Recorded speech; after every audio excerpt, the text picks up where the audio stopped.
Hello, everybody. Welcome to the Positive Filter / Theta Rho Lambda / Iota Alpha webinar on everyone has a voice, everyone has a vote.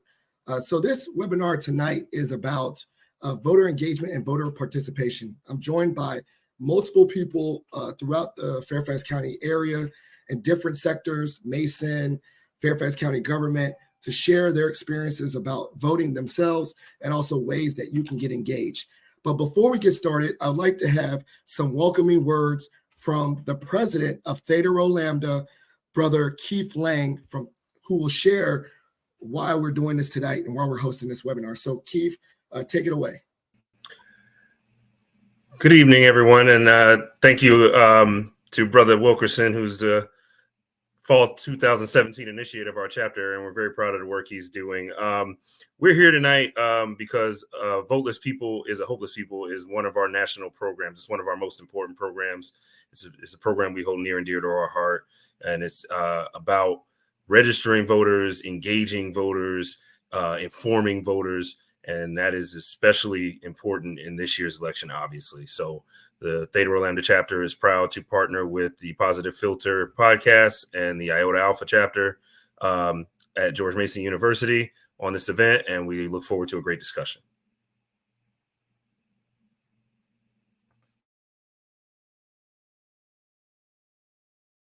So, unfortunately, the brothers at Iota Alpha could not be here tonight because of prior engagement with school and work. Scholarship is first. So I put in there in the banner, if you take a look, if you're interested in learning more about Iota Alpha at George Mason and the work they're doing, just please follow them on Instagram, connect, and really help elevate their presence at George Mason University. So without further ado, I'd like to welcome our various panelists here tonight, and I'm just going to bring them on screen for this show. So first up, I want to bring up my old man, my dad. So retired Colonel Philip Wilkerson Jr. My dad is a great man. Unfortunately, we pick different paths. He's a member of Omega Psi Phi, but hey, we all pick different paths in life. But my dad has been instrumental in really advocating about why voting is important. Additionally, just showing me through his actual lived example why getting involved is important. So please welcome to the stage retired Colonel Philip Linwood Wilkerson Jr. Thank you, son. It's an honor to be here, everyone, and I'm looking forward to a very positive discussion. I love how you say that, positive. All right, great. Next we got up is one of my co-workers from George Mason, DeMarcus Merritt. Now, DeMarcus is the Assistant Director of Belonging and Engagement here. He's a new colleague of mine, but he's also, I've seen incredible work that he's done throughout his career, and I just want to welcome him to the stage tonight. Yes, thank you, Philip. Thank you to everyone who was involved in putting this platform together. So I also am glad to be here and looking forward to a fruitful conversation. Next up is a fellow Duke dog of mine, and I guess now a current Mason student, my friend Paul Davis. We were connected at JMU, go Dukes. But now Paul is getting his master's, I believe, in public administration or public policy. He also works through Fairfax County government, so he knows the ins and outs of the system. Has really helped me learn a lot more. If you're a listener of Positive Filter, he's a returning guest, multiple guests. He's kind of like my political correspondent. Welcome to the stage, Paul Davis. Hi, thank you for having me. I'm really excited. You coming in hot. I love it. And last but not least, this is a young man. He's doing great things. I think a recent graduate of University of Virginia, but currently doing a lot of great work with the NAACP, particularly the statewide component of the NAACP, and that's how we got connected. Welcome to the stage, Brother Tyreek Chambers. Good evening. Thank y'all so much for having me. Excellent. So let's welcome everybody back to the stage. We're going to have a great discussion. For those that are listening right now, please feel free to throw in your comments, your questions, your concerns, all those things. My producer is going to bring them all on stage right now at the bottom. So bring everyone on stage. and we're going to have a great discussion. There you go. So the first question, I kind of want to have an icebreaker for everybody. So taking yourself back, what was the first general national election that you participated in, and how did you go about it? I'll share first. So my first major election was 2004, Kerry Bush, and you don't have to share who you voted for. Obviously we are a nonpartisan webinar, but I remember this was in 2024. I was a student at Bowie State, but I did not remember to change my registration. So I drove home from Bowie to my home in Alexandria and voted at the local high school. But it was really an honor. I felt so great doing that first election. And so I want to just go around. This is kind of the icebreaker to get us started for the conversation. Do you remember your first national election, and how did you go about it? I'm going to start with DeMarcus. Wow. Definitely had to think back for a second. I would think mine is probably entering maybe 2000, going into starting my collegiate career at Virginia State University. Honestly, I was looking forward more to vote than I was to get my driver's license, because it was that important to me. And so same thing, but I was in Petersburg, Virginia, and then I ended up having to come back to Richmond in order to vote. But I definitely remember that feeling of feeling like I was a part of something bigger than myself, and something I have been waiting for a long time.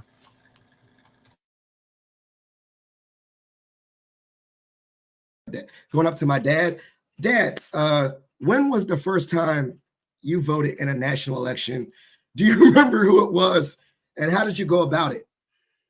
I do remember it was 1976, and I had to do it absentee. I was actually in the military at that time, in the Army, and I was stationed in Korea. I was a Virginia resident, and I have stories, so I'm not going to digress, but Virginia is very good with keeping up with their military or their absentee folks. So I got notified. I got all the paperwork I needed, filled it out, and sent it back. Now, I was just thinking, 76, golly, my memory is going me on that one. It must have been, who's a history major here? I was going to say. I don't know. Let's just assume it was Jimmy Carter or something. I don't know. If you're listening, throw that in the chat. 1976. Figure out, throw us some history. But Dad, that's great. And I want to do one follow-up question before I go to our next person. How did you know about the process of absentee ballot and all that? Because, obviously that's a lot of work. And, I had you at home to know, hey, Dad, I got to go to this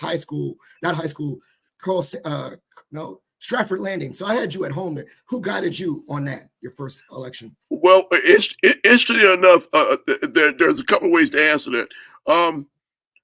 Partly in high school,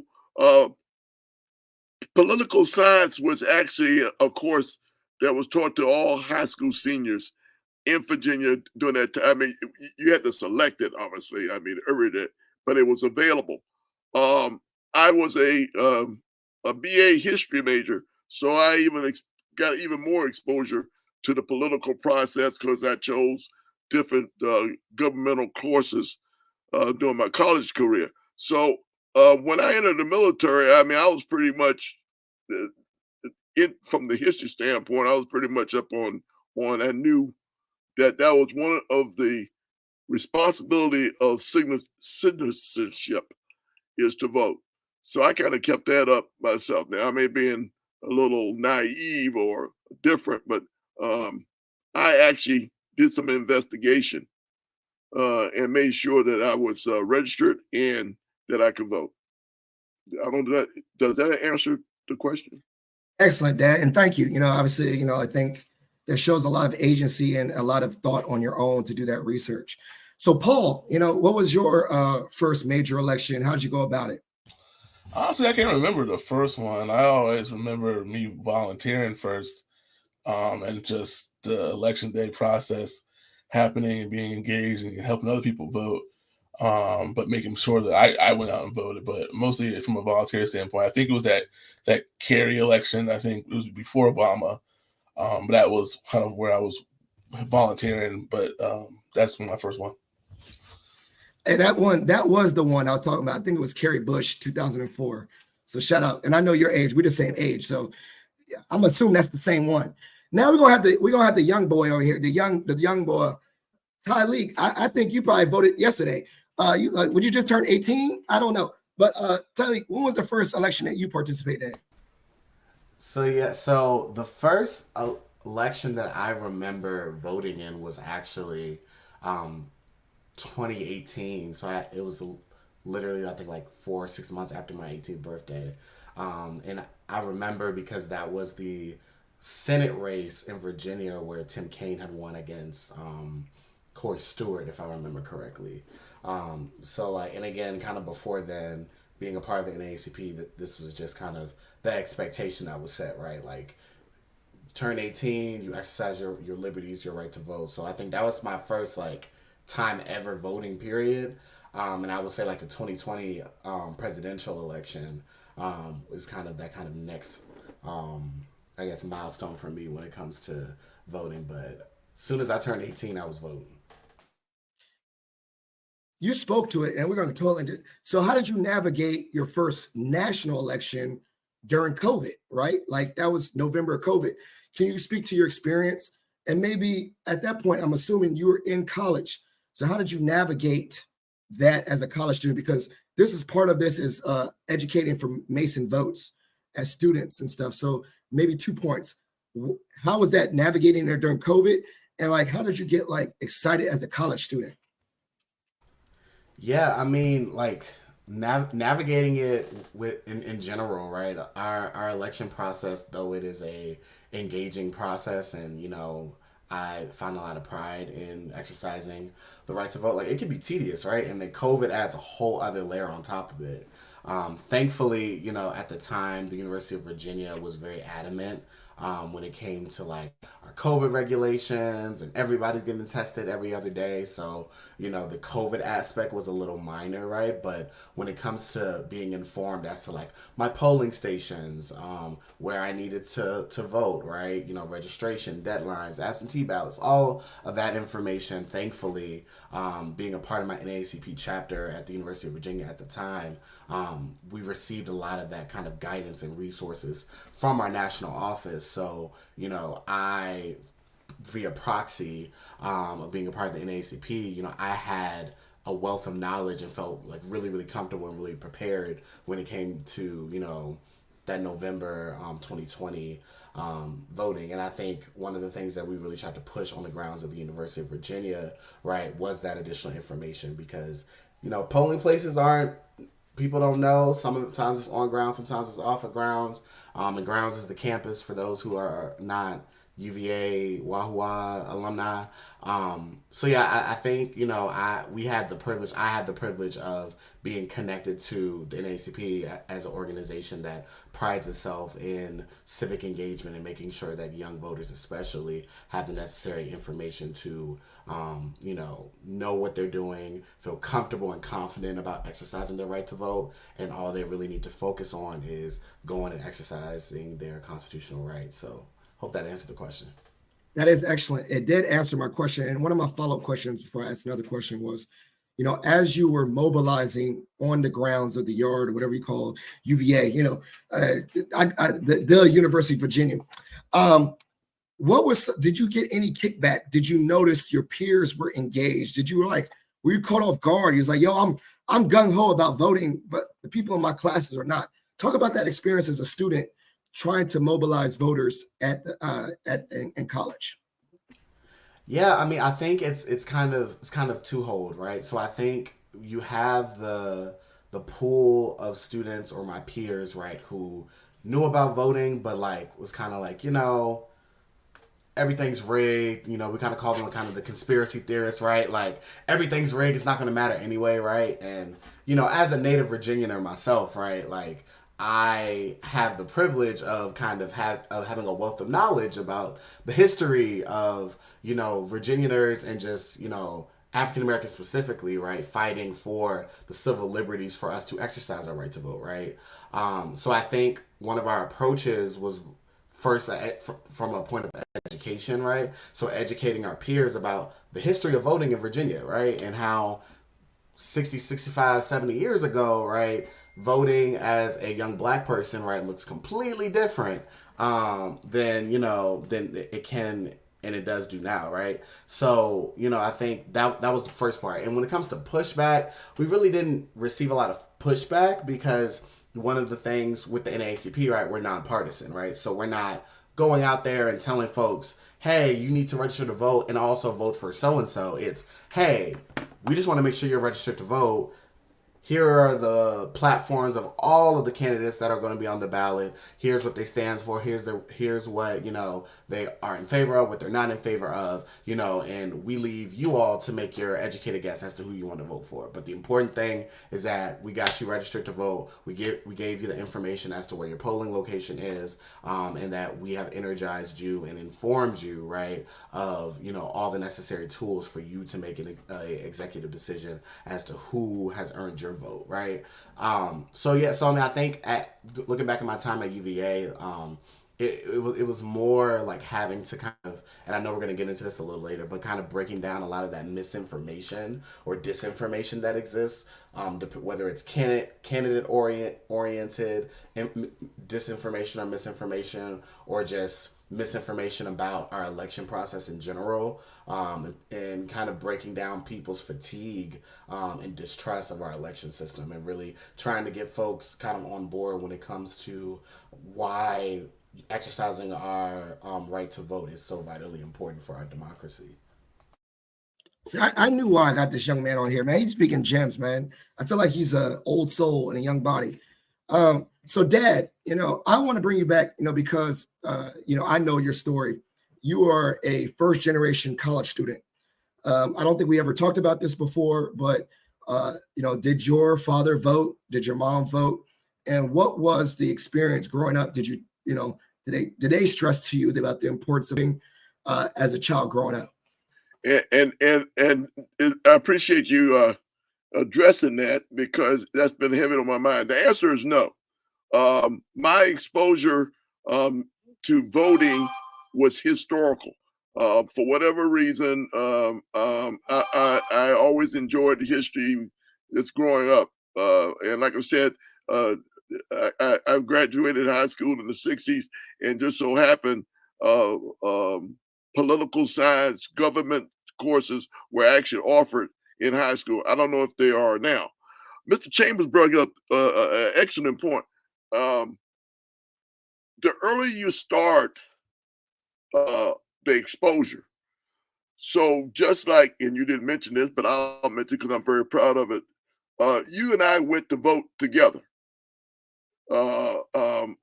And just like your sister and I, the first time she voted, we went to vote together.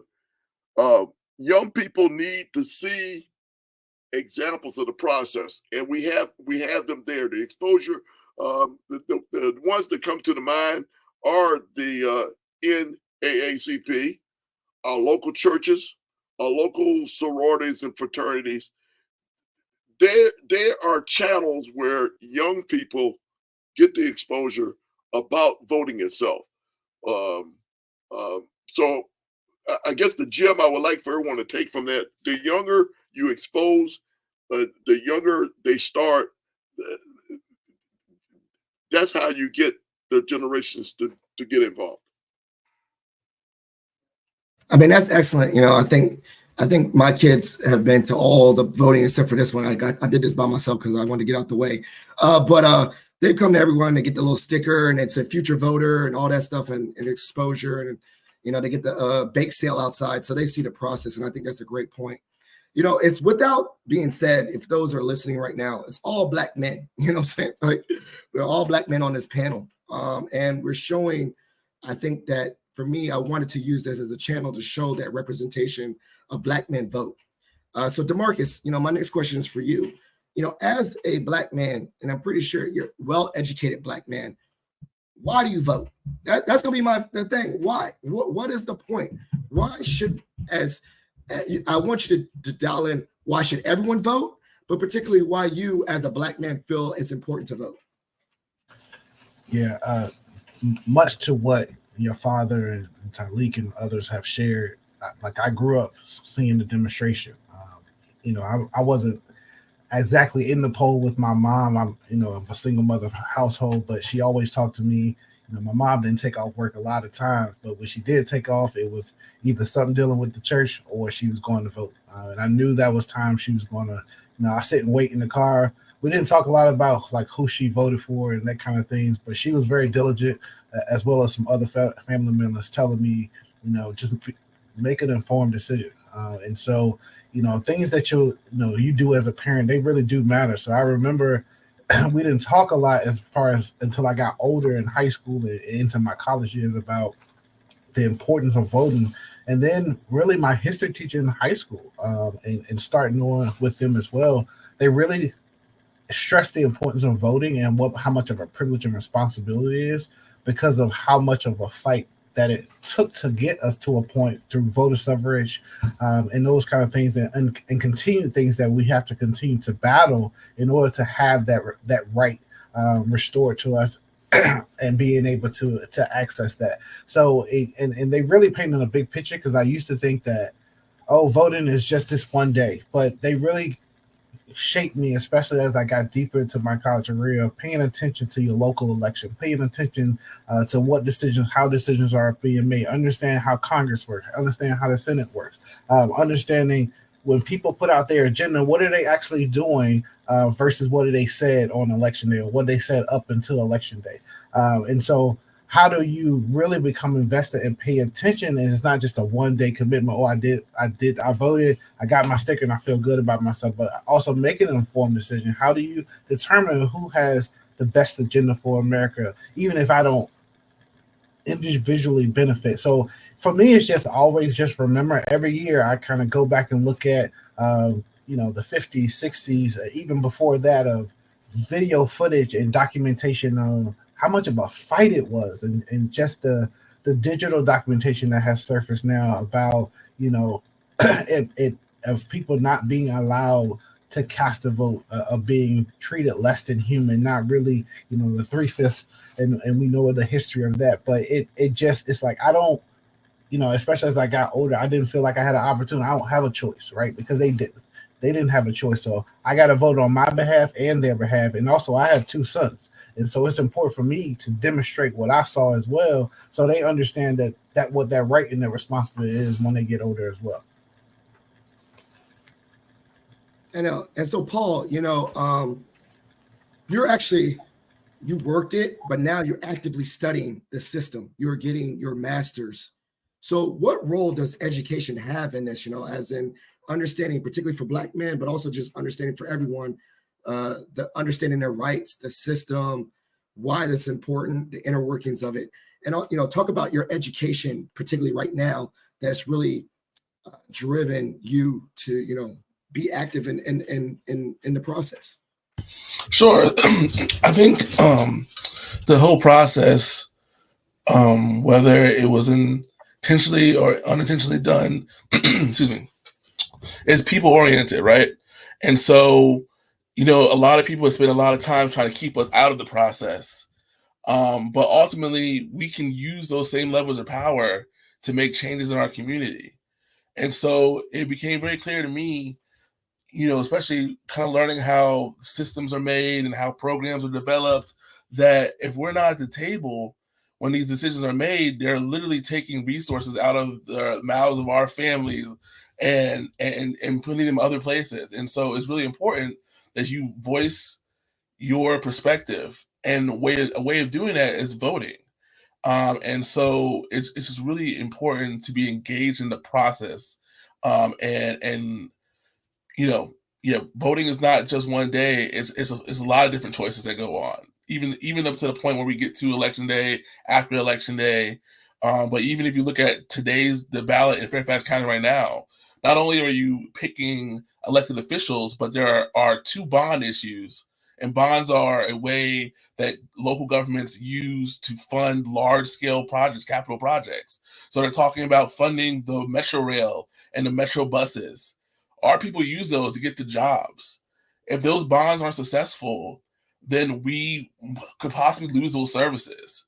So how much impact that would have on our communities not having those type of services? So they're all connected. They're all part of this process. And so voting is one key that we have access to, and everybody's supposed to have access to, and people have died for you to have access to. So why don't we use it? So that's why I think it's important. No. Yeah, Dad, go ahead and say something. About something that Mr. Davis hit.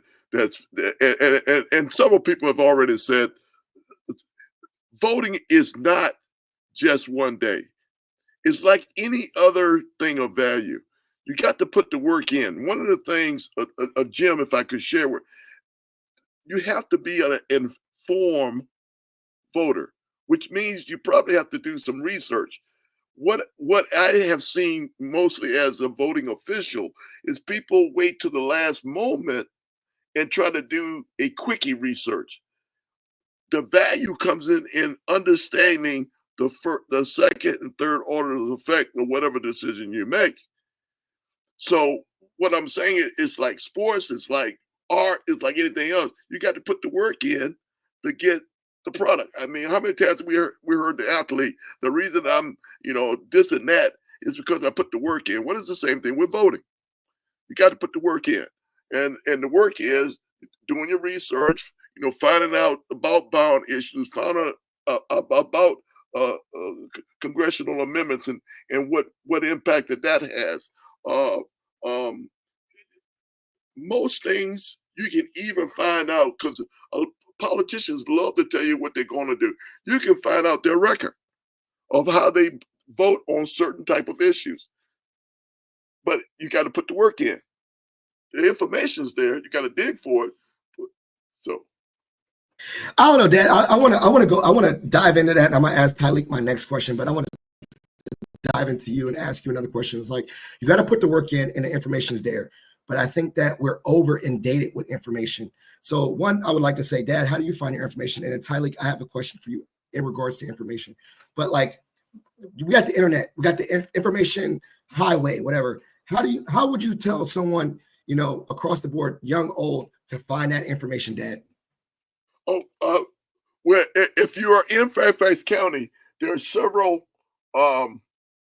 websites that'll take you to the voting process, and also, let's say you want to register to vote. Well, there's a specific website you can go to that. You want to request absentee ballot. That information is basically, and you showed me how to do this. I have a list of different websites that you can find information from. And if nothing else, just go to your computer and type in a question and see what you get as far as the website is concerned. I'm going to say that too. Like you said, go to the website and type in a question. But I think Tyleek spoke to it earlier. We're going to get back to it. Now on the inverse, there's so much information, a lot, everything's at our touch. How do I trust the information I'm learning? Also digitally, getting flooded.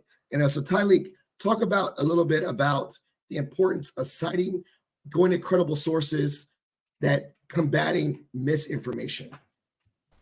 Absolutely. And I think especially for, my peer group and younger, there is a lot of information that is easily accessible, right? From, Google, the internet, the TikToks, the on Instagram, like there's a wealth of information, but not all information is accurate or truthful, right? We are in a new era or a different era, right? Where a lot of information that is put out is not always factual, right? So one of the things that we always make sure that we do first as an organization within the NAACP, but specifically here in the Virginia State Conference NAACP, right, is that any information that we put out regarding elections, regarding individuals, regarding different aspects of the election cycle or any candidate, right? We make sure that we do our due diligence and we fact check everything before we even put it out there on our social medias or on our website, right? Because we know that the NAACP historically has we have a reputation of being informed and giving people and being a reliable source for many people. I believe just recently a poll stated that the NAACP is one of the top ranking reliable resources, specifically when it comes to elections and candidates for African Americans and Black people in America. So that's first and foremost, right? But then also making sure that for on the individual basis, right, that when we are taking in information, because regardless of whether you're on the phone like my generation oftentimes can be, or you're just living your daily lives, right? You see the ads on TV during the commercial breaks, right? Making sure that you always take that second to pause and make sure that, okay, and what I'm hearing, can I go and back this information up, right? So if a candidate is saying that they're doing all of these things, or that these crazy stuff is happening in certain states throughout the United States, right? Can I go and factually support that information that this candidate is saying, right? And to DeMarcus's point, right, like the golden rule, you have to make sure you read it before you tweet it, right? Make sure you can cite your sources before you are also putting information out there. So I think that's one of the crucial things that we always try to do. And where there is misinformation, making sure that we also combat that, right? We saw that in the presidential and the vice presidential debates, right? We had our moderators there to provide clarification if and when there was information that was said that was misleading or not accurate, right? So I think, we as, an organization, we have that responsibility, and we take pride in the fact that many Americans rely a lot on the information that we present, because we are nonpartisan, right? So, what we are presenting are the factual policy-based information, not steered by any specific political campaign or political affiliation. So I think, always citing going to those sources, and also always following the policies as well, right? Making sure that we are looking at what the policies say, because policies normally don't lie, right? So we can see, and I think Mr. Wilkerson spoke to this, right? We can see candidates' histories, we can see trends, right? We can see what they did support and what they didn't support, right? So also doing your extended research on these candidates who are asking you for their vote is crucial, because again, something that my nene always taught me, right? Elected officials and politicians, their responsibility is to the people, right? So whether this is a president, a senator, your local police chief or city council, right? Making sure that, these people that are asking you for your vote, right, that they are susceptible to the will of the people to which they are going to serve. But those are kind of the tips and tricks that I always tell people when it comes to any information regarding any candidate, especially in election seasons. Phil, can I jump in? Yeah, go ahead and jump in. Yeah, I just want to add, I think another important part that we never talk about is knowing what you believe in yourself, taking a self-assessment about what the community, what kind of world do you want to live in. And you don't need to let a political party or a campaign or elected officials shape the world you want to be in. If you know something is right or wrong within yourself, then you can kind of go towards those individuals that are fighting for those principles. And I think sometimes we feel that, there's so many different issues out there in the world that, we can't be a master of it all. So we kind of go on autopilot. But we still have to remember, there are certain things that we are trying to achieve as a community. And so it's really important to kind of know how you would deal with some of these issues, because there comes a point in time where you will have to talk to these people, and they're going to be asking, they're going to be like, what do you want? I mean, I think a perfect case in point is the Harris campaign just released his agenda for Black men. Now, it's not for all Black men, but that's kind of their take at it. But if you as a Black male can't or to anybody can't talk about what is your demand, what do you want, what do you see, what do you know to need, what do you need to do to make your community better, and you can't explain that to somebody, then that's kind of where we get into situations where people are guessing and doing things that they think they are and are pandering. So it's really important to know about your personal self, your self-assessment, and talk among yourselves, talk among your friends. And everybody's not going to be on the same level or the same thinking, but at least you kind of have a perspective. So when you read those news sources, you can say, well, you know, my more conservative friend thinks this way, my more liberal friend thinks this way. Like, where do I fall in the mix? So it's really important, just I think, the self-assessment part. Just want to add that. And I'm so glad you added that. You know, we have a guest join us, Renard. You know, I don't know. Please, I'll give him a credit. Also, he is actually a person that was at the table. You know, he was a representative in Warrenton. So, I think that's one of our questions about how important representation is. So, Renard, please, you know, introduce yourself, but also talk about the importance of being a participant in the process and why representation matters, why we need Black men or just diversity at the table in regards to our local politicians. Yeah, no, I appreciate the opportunity, Phil, to come and share my views. So, yeah, I'm Renard Carlos. Though I spent 4 years on the Warrenton Town Council as an at-large council member. I was the youngest council member to ever be elected in Warrenton. I was the 5th African American to be elected. I was the youngest African American ever elected for the Warrenton Town Council. So I did 4 years on the town council there, and then after that term, I actually ran for mayor. And I almost won that, but we lost just by 11 votes. So we'll definitely probably trying to get in there again. But no, I think, one of the things that for me that I always think is important is, having, yes, a seat at the table, right? And when we think about, when I was coming on the council and whatnot, there's a lot of conversation about diversity. And, we want to make sure that, and certainly that what I tried to explain, at least my perspective on it, was not just having diversity for diversity's sake, right? You don't want to just, oh, okay, I'm an African American. So, okay, now we kind of check that box. Or, just trying to get people onto check boxes. But in my personal opinion, I think it's a real, having folks with different backgrounds and different perspectives really helps to enrich the conversation, right? It's not necessarily say like everything that I think is an African American and what my life experience is going to be 100% right with my colleagues or everyone at the time. But it adds to that conversation to say, okay, well, here's this policy. It looks like XYZ to someone, but hey, where I'm coming from and what my background is, hey, maybe we miss these things. Prime example, I remember for the town of Warrenton, right? We were trying to get, a better footing on technology. How can we use social media? How can we use our website? And I remember one of the things that stood out to me when I was on council, and, I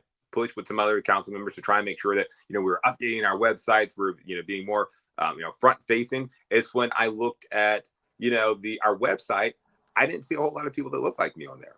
And while it's still a work in progress, right? It was a work in progress, and we were kind of seeing a little bit of the behind the scenes, because it wasn't live yet.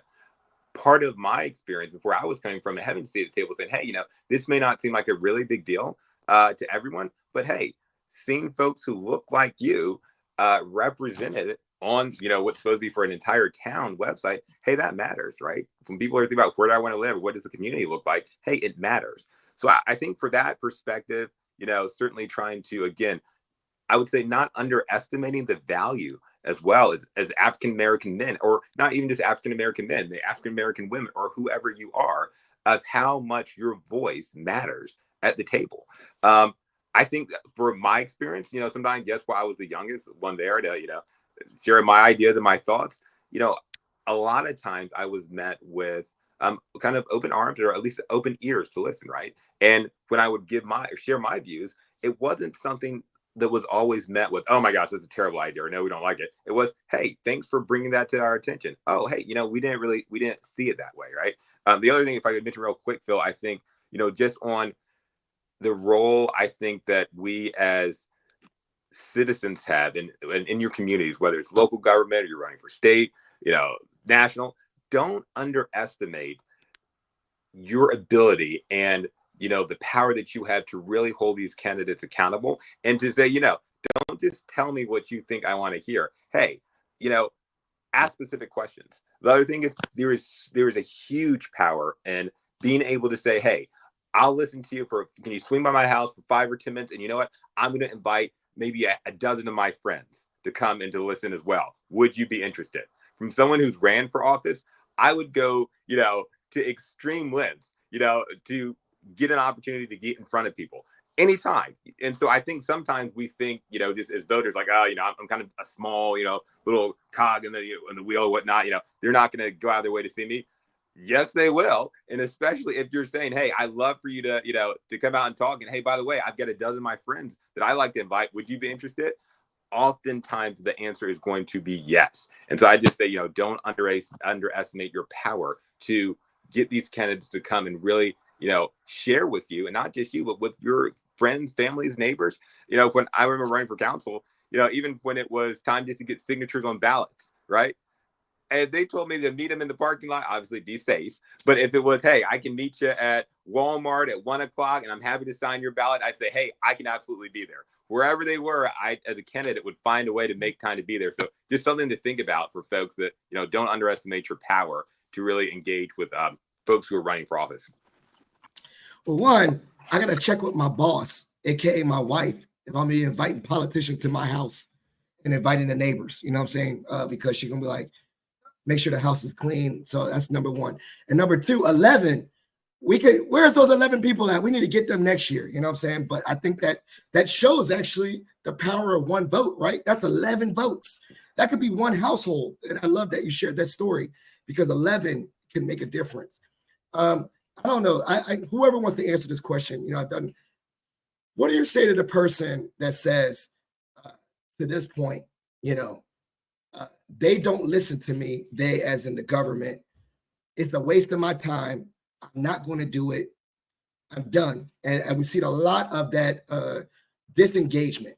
Young, old, like young would be the young people. They don't listen to me. I'm too young. They don't listen. They don't care about my issues. Older people that say, I lived my life, multiple politicians, they all just do lip service. I'm done. I'm not engaged. What do we say to those people? And, raise your hand or whatever, just speak out, whatever. And I want everyone to, whoever wants to answer that question. But that's the one I want to throw out to the group about, I'm done. I'm not doing this. They don't care about what I say anyway. It's a waste of time. I'll jump in first, just briefly. I think the first important thing is to listen, right? I think too many times when we've gotten to these dialogues or debates, rather, they're not healthy, and we're just pushing each other's perspective on each other. But I think the important part is to listen and try to figure out why. Understand, was there harm? We do understand, as from my perspective as a Black man, there is a raw relationship of trust that has been tested, that has been tried, that has caused trauma and hurt on me. So I have to kind of restore my hope in different ways, in how the legal system will advocate on my behalf, will activate on my behalf, on men on this call, my sons, and what that looks like, and for our Black women, for other ethnicities, and what does that look like. But I think we just have to have a conversation and allow that person to breathe those experiences out, because anytime I've engaged in that type of conversation, being immediately dismissive does not win them over at all. And I think continue to consistently invite them to go to the polls, like the brother politician Bernard shared of, hey, let's meet in the parking lot, or let's grab a burger and talking about the different angles of politics, again, around the year, because we also can't dismiss the fact this time right now, it is highly political tension. And so everybody's pushing people to the left or to the right, or just standing strong in the middle, regardless of what candidate they may support. And so we're not having a healthy conversation. We're not having much space to have a healthy conversation. So I think it is important to listen, but also listen around the year and have these healthy conversations, these healthy dialogues around the year. So when this time, this specialized window pops up for national and local elections, then there's a more informed decision being made, and there's more investment on what that looks like. But I also have to actualize that if someone has had a rougher experience, or has been a has been attacked by a system or laws or whatever the case may be, has been a barrier for them, then that is going to skew their view on what this actually looks like. And so I think we just could continue to have those healthy dialogues and have those spaces, and also share our education, and just lean in and listen to each other. Yeah. Does anyone else have any comments on that? About the disengagement and just they don't listen to me dialogue that they hear. Yeah, so I'd add one thing I think as well as, as last speaker was just saying, I totally agree. Yes, absolutely hearing, those feelings, saying, yes, I hear how you're feeling, and they're absolutely entitled to it. But then where do we go from there, right? So it's like, they're not going to listen to you. They're not going to listen to me. Okay, that's how you feel, or that's maybe what's happened to you in the past. Sometimes what I found, I don't know necessarily if you're going to call it gatekeepers, but, there's certain ways, right, that you might be a little bit more effective at actually reaching politicians or getting your policy in front of the right decision makers by the way that you go about it, right? So I think for us who are engaged with local elections or politics, it's meeting those brothers and sisters who are saying, they aren't listening to me, and saying, okay, yep, let's dive in a little bit deeper in it. I remember when I was on council, if someone would call me and they want to have a conversation, a lot of times, I would hear the concern, right, or the complaint, and then I would try and flip it back to say, okay, I think that I hear what you're saying. Let's look for policy that will actually address those issues, right? Because you brought up a good concern. Let's find out where in the policy we might be able to tweak this, or maybe even just create some new policy that addresses your concern. So a lot of times I think that when folks feel like politicians aren't listening and they aren't, reacting to them, I think sometimes it may be because those concerns maybe aren't coming out as, hey, here's a policy initiative that I want you to work on, candidate A. I'm not just complaining to you. I want the policy issues. So I think for us, if we can help folks, again, formulate those concerns into policy, that'd be a good place for us to work as well, for those folks who feel like they're disenfranchised and aren't heard. I see a question, I think that's directly related. DeMarcus, throwing up the alley, right? You work in housing and stuff. And so there's a question from Paula. She says, as a professional in university residential housing, what are the effective ways to engage our residents and get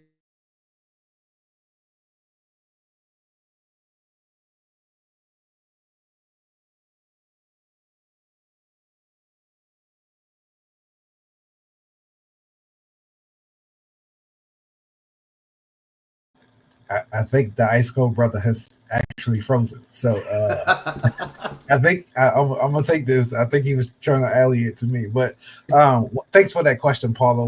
One thing I will say is I think it's important to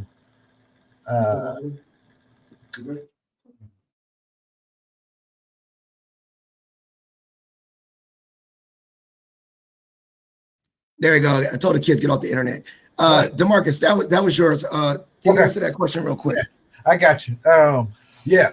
So I think one thing that we can do is I don't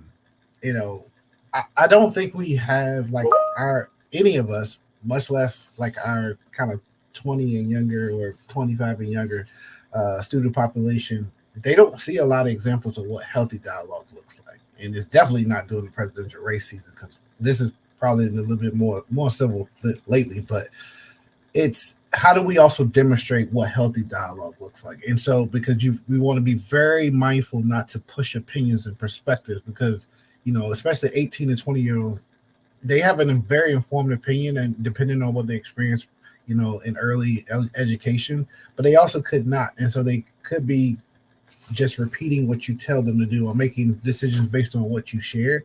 But I think creating a healthy dialogue space, and I think Mason, since I've been here since January of this year, has done a great job of putting initiatives out from various departments of just creating space to have healthy dialogue, not pushing opinions, not saying you should vote this way or another. Also putting information out there to allow people to make informed decisions for themselves, to allow them to sit and question, what does this candidate have my best interest in, or what does this policy mean? What is this linked to, or what is the history of what this candidate's profile may look like?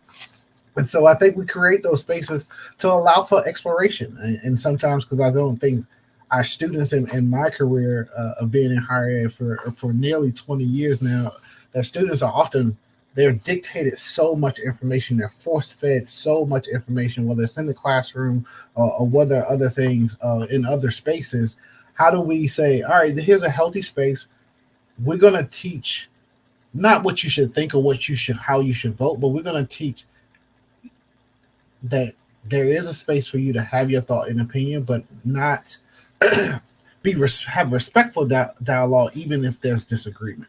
And so how do we model that so that behavior and that principle can be then put into practice by our students? Because, and then also listen to our students, because I know I didn't feel like I had a voice as an 18-year-old outside of my family, but then I ran into professors and I ran into different campus administrators say, hey, actually that is a good point. And I'm like, I'm 18, 19, and I'm like, okay, well, my opinion actually does matter. So it made me more inquisitive to think about what's going on. But in order for us to do that, we also have to stay informed of what's going on around us. It's very easy not to pay attention and want to keep your head down.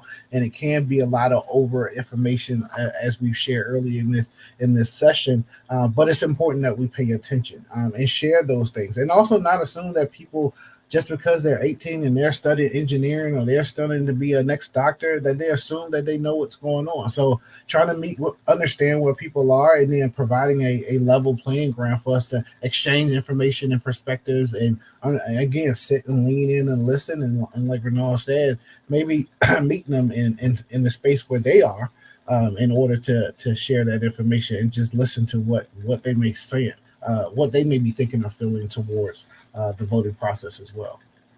Excellent. Well, we got about 9 more minutes, so I got questions, and I want everyone to do their final comments or whatever. But the next question I want to ask to my dad, and then the next question after that is Tyleek. So, Dad, I think Renard brought up a good point about all year round and engagement and getting involved. You are a election official. What caused you? You know, you're retired. You can live the dream. What caused you to get involved in the process, you know, as a volunteer? And then what advice do you have about, or not advice, why is it important of civic engagement throughout the year? Having these conversations throughout the year is important. You started to scare me, son, because ideas have been going around in my head, and that's one of the things I wanted to share with everyone. You asked the question about I'm not going to vote anymore because I can't get anything done, or it doesn't matter. Well, the last time I checked, non-action never moved anything. So, you know, just from the common sense point of view, and I mean, you don't have to be ugly about it, but doing nothing doesn't solve anything. So engagement is important. The second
Looks like we might have froze up here a little bit. Is anyone able to still hear? Yeah, I'm still here right now. Okay. Yep. But I don't see anybody else. I'm still here. See, the technology. We're good. Right, MA Force technology. This is why we gotta stay connected, stay informed. We must be doing a good thing.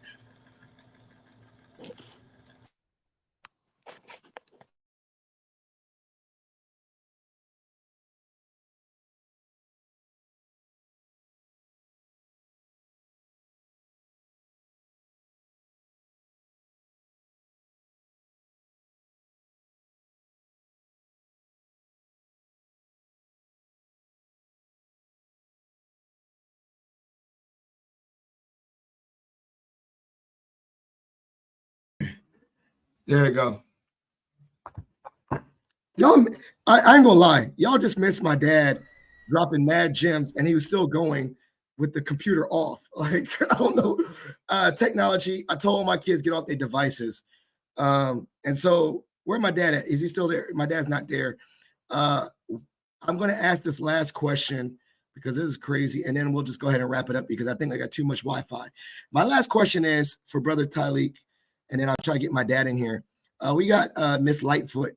She said, it's been discussed in other spaces that Messenger Matter, as a Black woman, I find it difficult to get Black men to engage and become a voter or not just a volunteer or not just a voter. Any advice? And then I'll try to see if I can get my dad back on here for final words. Yeah, absolutely, and I think that speaks to a huger disconnect, specifically when we're talking about within the Black community. Being very frank and upfront, right? The sisters historically have been on it, right? Whether we're talking our D9 sororities, whether we're talking just mobilizations, right? Black women have consistently showed up and showed out when it comes to both engagement and voter engagement initiatives, voter registrations, etc., as well as turning out and turning elections and turning out the vote. I think when we then turn that to Black men, I think that one of the things that we try to utilize within the NAACP, right, is really getting to the root of why folks aren't engaged and using that as an opportunity to bring them into the fold. Oftentimes what I have seen is that a lot, again, whether it's the fatigue, the disenfranchisement, or just specific situations when it comes to specific policies, right? A lot of Black men, and specifically speaking for my demographic, a lot of young Black men are very, very specific policy kind of base when it comes to engagement, right?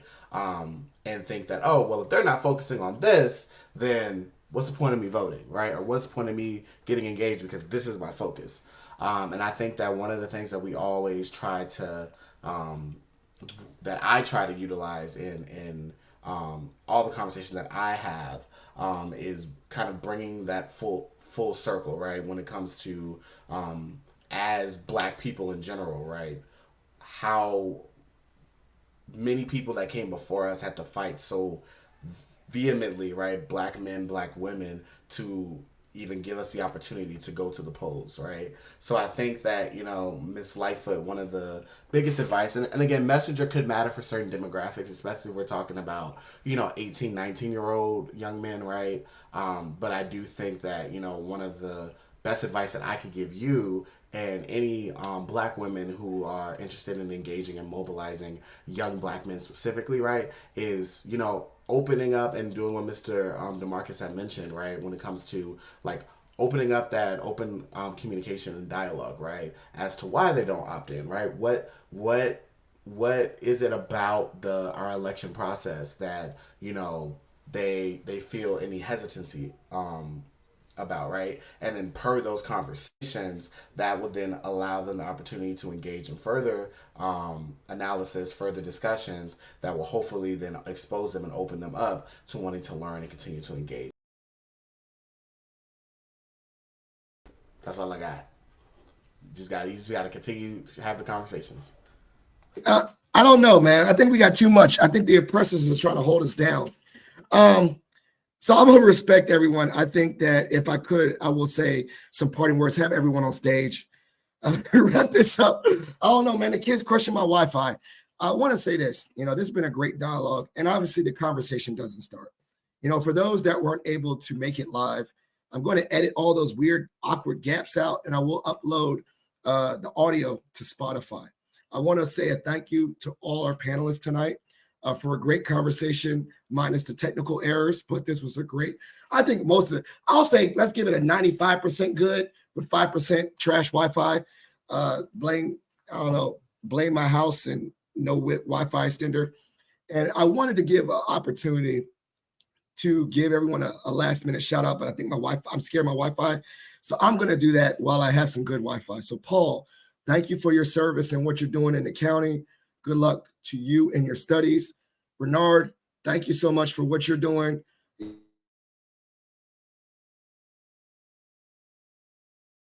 Election, it froze again. All right, well, I'm gonna keep going. Thank you, everybody. My dad, thank you. I love you. Keep doing what you need to do. DeMarcus, thank you for all that you're doing at Mason. And Tyleek, thank you for what you're doing with the NAACP. Positive Filter listeners, everyone, please, I apologize for the technical errors, but we are wrapping up. It's 9 o'clock anyway. So I know y'all need to get to bed. This is past my bedtime. Additionally, as I said earlier, this show will be still available live on iTunes. The video will still be live on YouTube, the podcast Facebook page, as well as the LinkedIn, right? My LinkedIn. But then the audio, I will be sharing the audio on Positive Filter. So those that are audio listeners, I will make sure to put every gentleman's contact information that they feel comfortable with in the show notes. And I'll edit the description of these videos so that you can engage with them on LinkedIn and all the various platforms to continue this conversation. I think what I've learned overall as a theme is that your vote matters, right? Whether indifferent, white, left, whatever. But you have to do action. I love what my dad says. No problems are solved by doing nothing. Do something. Participate. Voice your opinion. Stand up. If you're upset about something, don't just sit back there. Say you're upset and share that as civilly. You can do it. You can share disagreement with civility, but you can say respectfully, I disagree, and come with facts and stuff. So I really appreciate this dialogue we had tonight. I love, someone said very, very earlier, I love this example of Black excellence, that we're doing something. We have a voice. When we mobilize, we can make a lot of change. So thank you so much for joining. Thank you for tuning in, and we're out. All right, you can end the